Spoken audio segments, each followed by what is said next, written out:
నమస్తే అందరికీ. ఇప్పుడు అమృతం లాంటి నీరు ఔషధం కూడా, ఇది రాసింది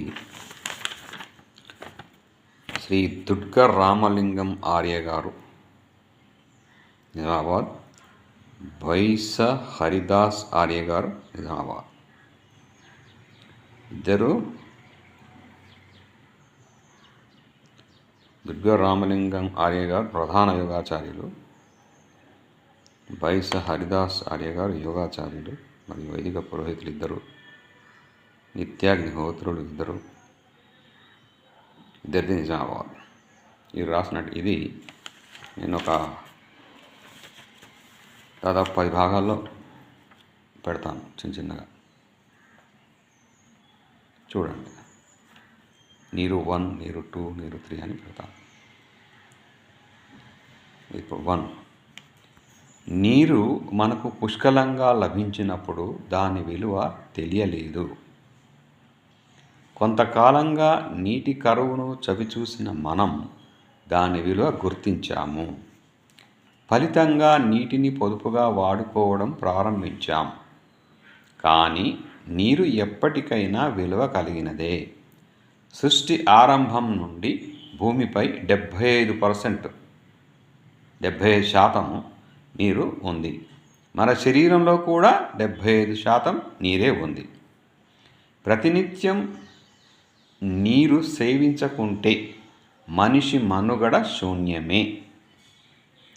ఇది ఇప్పటి విషయం కాదు.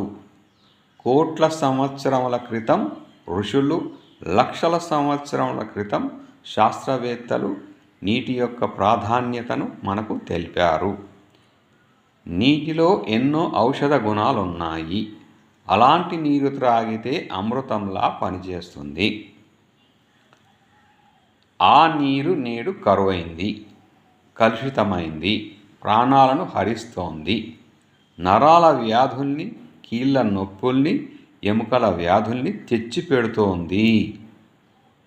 ఇలాంటి కలుషిత నీటి నుండి ప్రజల్ని రక్షించడానికి రక్షిత నీటి సరఫరా పథకం RWS రూరల్ వాటర్ సప్లై అధికారులు అన్ని గ్రామాల్లో నీటిని పరీక్షించి ప్రజలు త్రాగడానికి యోగ్యమైనదా కాదా అని నిర్ధారించడానికి నిజామాబాద్ జిల్లా పరిషత్ ప్రాంగణంలో నీటిని అన్ని విధాలా పరీక్షించే కార్యాలయం ఉంది.